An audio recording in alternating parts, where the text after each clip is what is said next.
Ever since Undertale came out in 2015, Chara, the first fallen human, has been a fan favorite character. The subject of thousands of fan works, this character is one of the most iconic parts of the whole game and arguably one of the faces of indie gaming as a whole. Interestingly enough though, there seem to exist two completely conflicting interpretations of Chara amongst their fans. One side depicts them as an evil, murderous sociopath, while the other side claims that this view of Chara is just a flanderized misreading and that they actually did nothing wrong.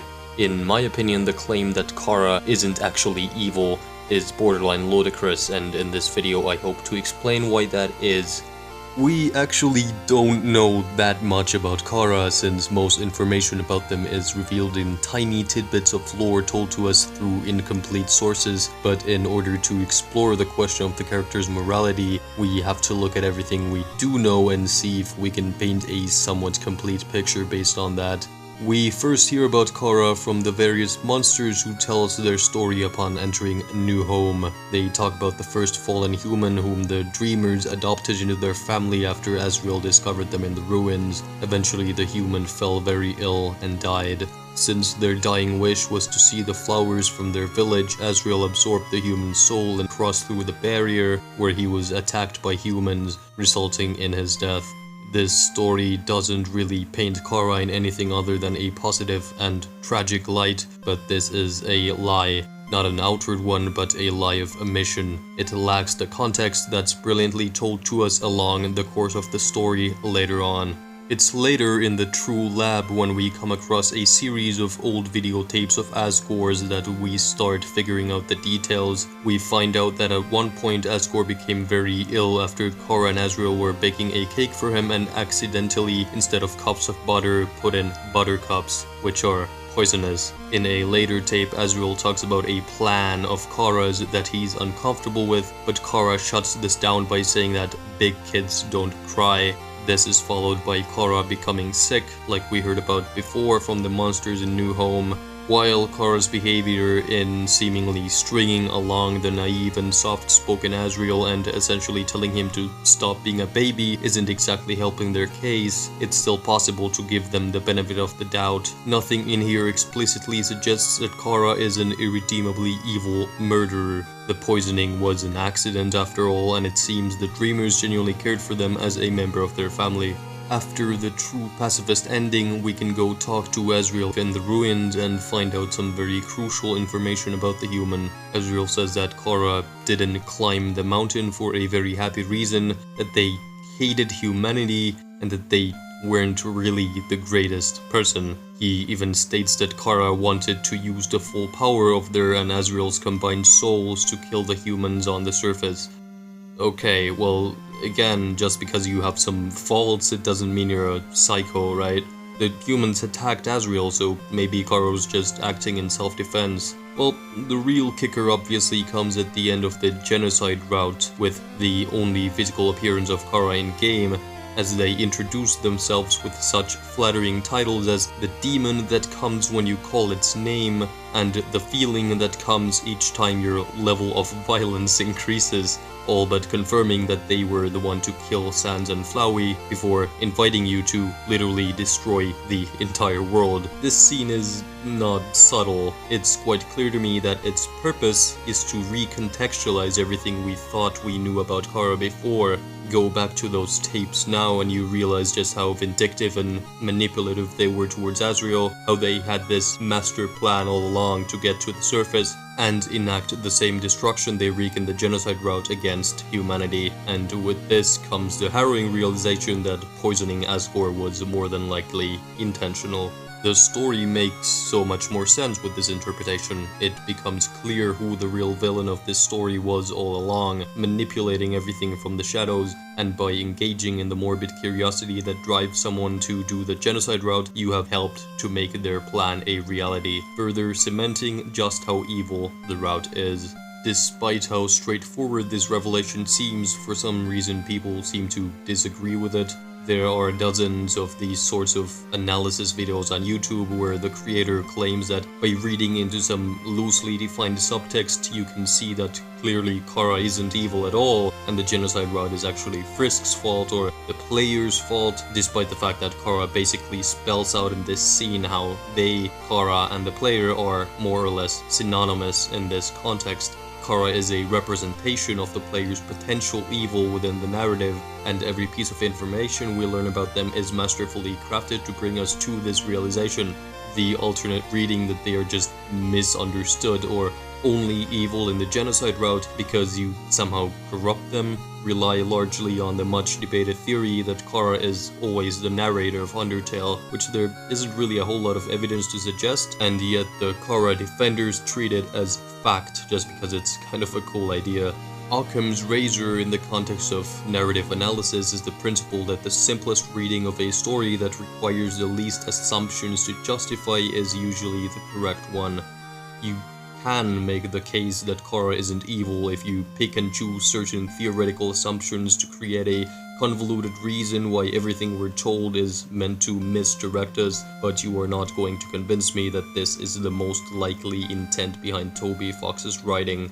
Now, none of this is to suggest that Chara is a cartoonishly shallow character with no nuance. In fact, the subtextual characterization of a child driven to hate the world because of the abuse they likely suffered is a very compelling concept. I am, however, saying that everything we are told about Chara paints a picture of a violent, manipulative, sadistic individual whose desire for revenge against humanity eventually extends to, at best, a blatant disregard for monsters as well. I would go as far as to call them more or less irredeemable at the end of the genocide route, which may seem out of place in a story that's about forgiveness and redemption.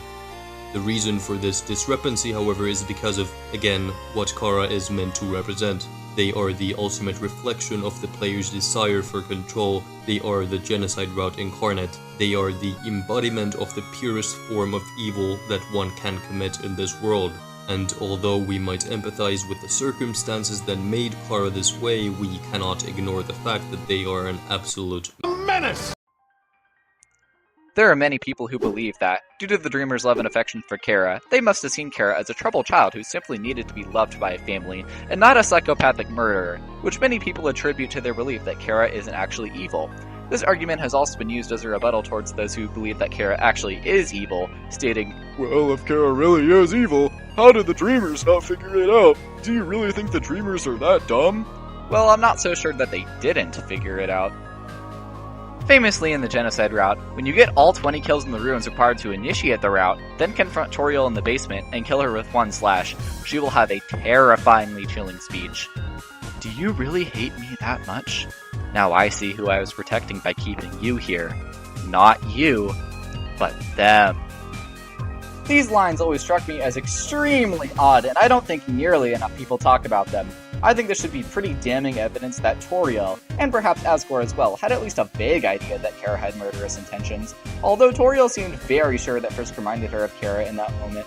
This also brings up the idea that Chara may have secretly hated Toriel, due to how odd the son would be otherwise. Keep in mind, this fight was initiated when Toriel challenged Frisk to fight her to make it out of the basement, so if Frisk struck a killing blow on the first swing, why wouldn't Toriel say something about Frisk's high LB instead of immediately comparing Frisk to Chara and their hatred?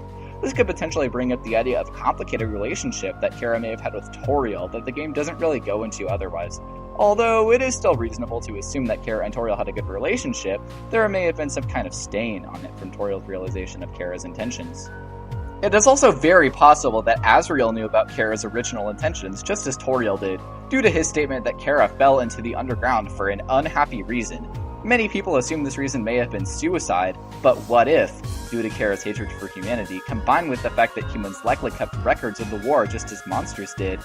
Chara knew the potential of their soul's power in a realm full of monsters and climbed the mountain because they originally intended to wipe out monster kind as a means to make themselves more powerful. After doing so, they would be able to wipe out humanity as well due to the sheer power they would possess at level 20. If Toriel somehow figured out that Chara planned to wipe out monster kind, why wouldn't she do everything in her power to make sure Chara wouldn't do this? If this theory that the Dreamers left for Chara may have prevented their rampage is true, then that ties into just how much Chara's plan changed from what it originally was.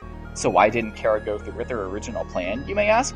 Well, I think this is due to the bond that Chara famously shared with Azrael.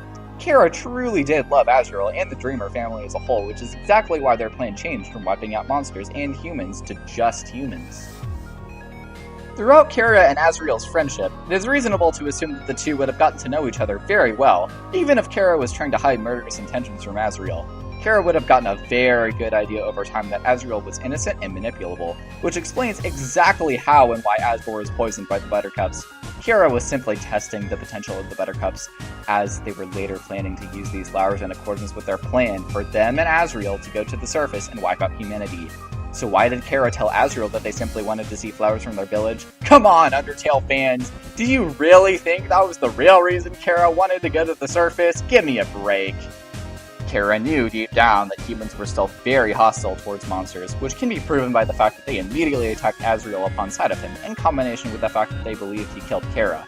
They wanted Azrael to attack these humans under pressure, so Azrael would kill them and gain the power of 7 human souls, which would give him complete control of the timeline and the power to wipe out humanity. Chara manipulated Azrael so they could follow through with their original plan to wipe out humanity.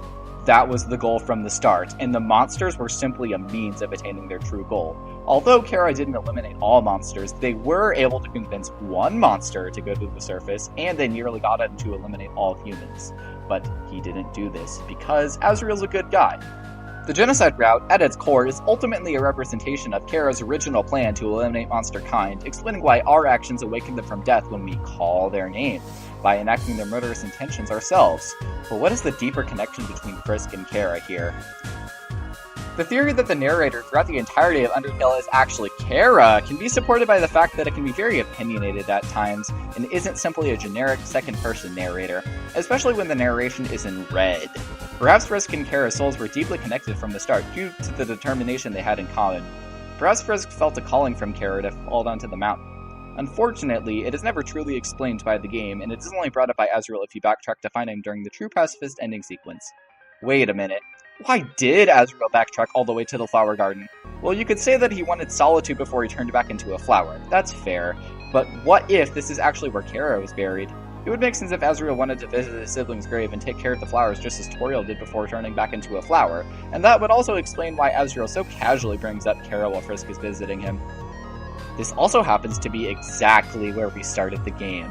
If we literally started the adventure with Chara somehow being latched onto Frisk's soul, narrating the adventure for them, it would explain exactly why we were able to awaken their fully powerful and demonic form in the genocide route, why the narration is sometimes read during the genocide route, and why the narrator apparently has an opinion about Alphys' anime.